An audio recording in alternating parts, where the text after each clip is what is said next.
Today on the BSS 1250 channel, I figured we'd take a look at some pioneering devices from the early 1970s. This is the Sharp ELSI-8 from 1970, and this is the Sharp EL805M from 1973.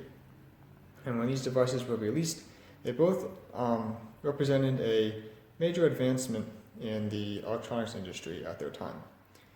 This one, released in 1970, was the first handheld calculator.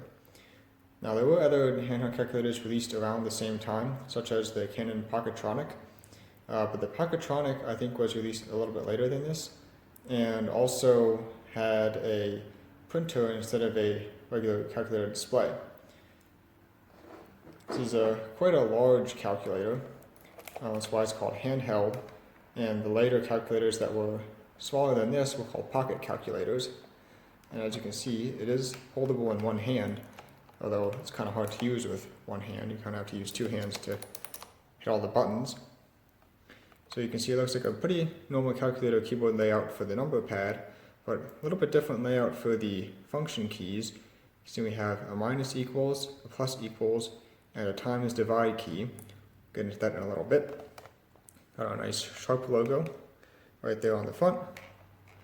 On the side we've got the AC, DC, and off switch. There's another interesting feature of this. This calculator uses rechargeable batteries, so when you want to run the calculator off batteries, you put the switch in DC mode, and when you're charging the batteries and want to use the calculator, you have to put the switch in AC mode. So, interesting feature there. Our inspection sticker on the bottom, and we got our power rating and charge port on the back there. Tells us this is the charger that we have to use. What does that charger look like? Well, it's right here in this bag,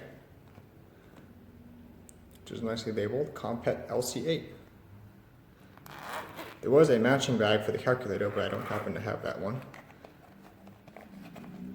Open the bag. See, it's a book on a leash charger with a little bungee cord to plug into the calculator. If we plug this charger in,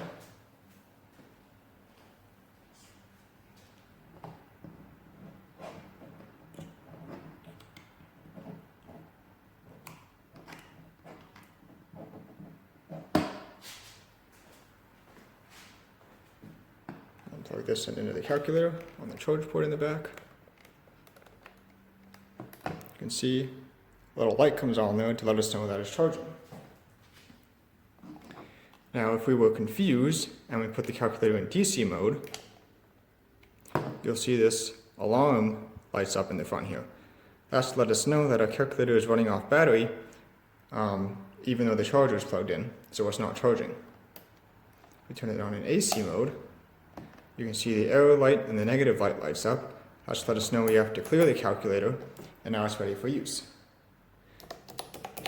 And for regular adding, you just type in the number, push the plus key,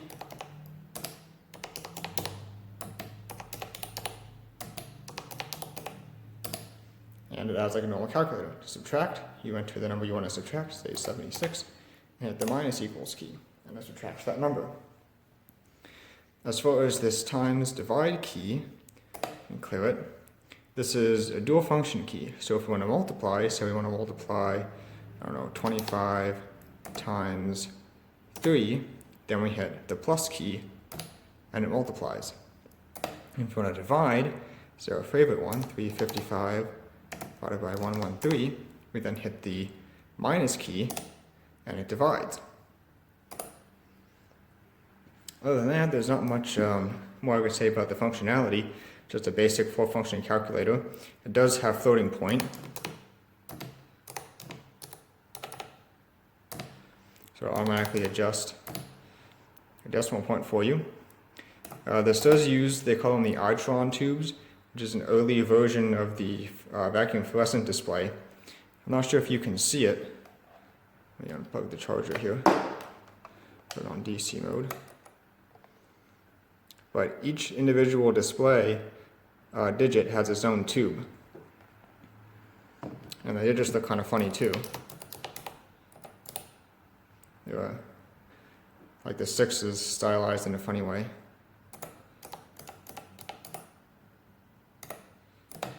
keyboard on this is a pretty nice keyboard. It's a reed switch keyboard, and the keys have linear actuation. It's quite a deep keystroke too. So pretty nice to type on. It's not really typing, you're entering numbers, but still. So that is the first handheld calculator, Sharp ELSI-8 from 1970. This device, the Sharp EL805M from 1972, is the first handheld calculator to use a liquid crystal display. You see it's proudly displayed right on the front there. To turn it on, you push where it says push, the little drop door opens, and you can see the display down in there. I believe this was done because early liquid crystal displays were very sensitive to UV light, so by putting the cover over it like this, they could protect the calculator from most of the UV light hitting it. Now it does have this little window in the top here, and that is so you can see the display because it is not backlit. So if you get the window just right, the light shines in and lights up the display. It's kind of hard to do on the camera, but that's the idea anyway. In order to get the liquid crystal display into this calculator, they actually made the entire circuit board out of glass. So there's just a sheet of glass that fills the whole body of the calculator, and then the traces and the chips are placed on that sheet of glass. It's kind of interesting design. And they called it the crystal on substrate, and that's how they managed to get the LCD in there. So again, pretty normal calculator. This one does have a memory. That's what the M stands for in the model number. There was an EL805 without the M that didn't have memory. It's just standard. See, this one does have the separate times and divide keys that got rid of the confusing previous interface.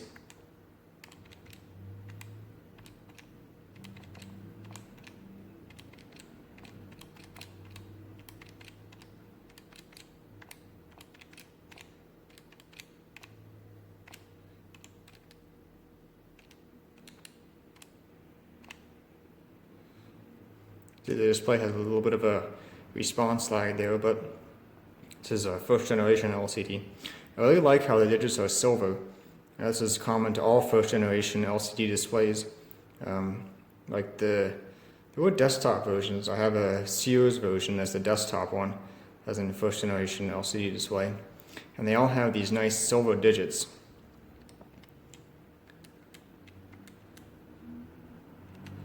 You can see the last digit there was a bit damaged. The top segments are not fully activated, but it does work, and you can easily read. If I put all 8s in, you can still read the last one's an 8, just a little splotchy.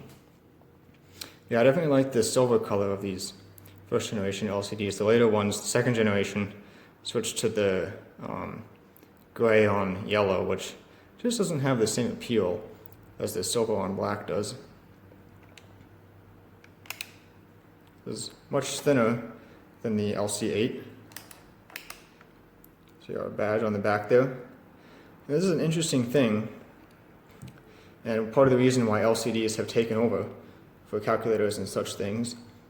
You can see 0.02 watts is all the power that this draws. Now if we compare that to the ELSI-8, you can see I believe this higher voltage is for charging. This one, 8.7 volts, I think is for running it off. The charger, 1.3 watts. So this device uses 1.3 watts. This device uses 0.02 watts. So running off the batteries in this, and I think there are quite a few more batteries. I think there's 6 or 8 batteries in here, rechargeable cells, nickel cadmium rather. And then there's 8 nickel cadmium cells in here. Whereas this one, I keep hitting that, this one runs off a single AA battery.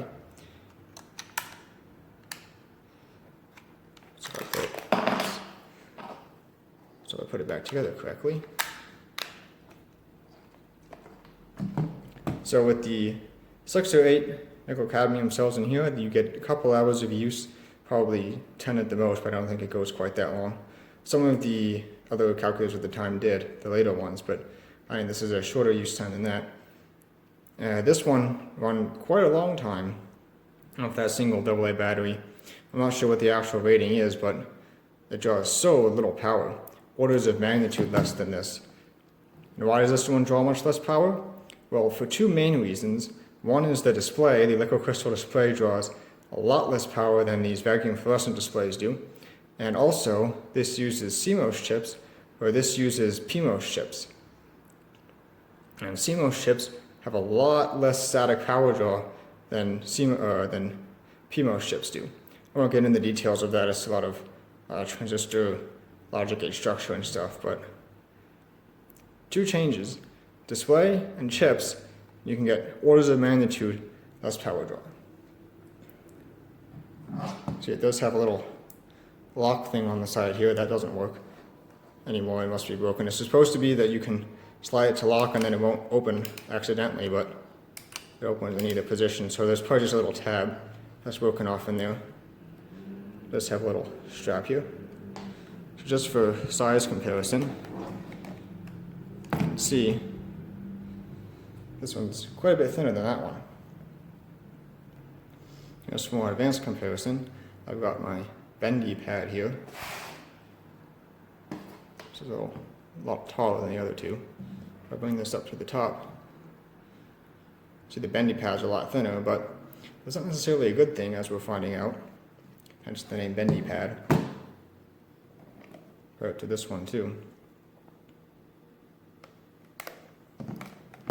So I definitely wouldn't want to be carrying this around with me to use every day. However, it's definitely a lot stronger than the iPad is. This is not going to flex one bit. This one's actually a metal construction. Very, very solidly built. This one I wouldn't mind carrying around every day. It's a little bit heavy, but the build quality is definitely a lot better than we're seeing today in modern electronics. So, I hope you enjoyed this quick little look at some pioneering calculator technology, well, display technology really, in this case. Anyway, I hope you enjoyed some look at pioneering electronics from the early 1970s. I hope you enjoyed this video, and thank you for watching.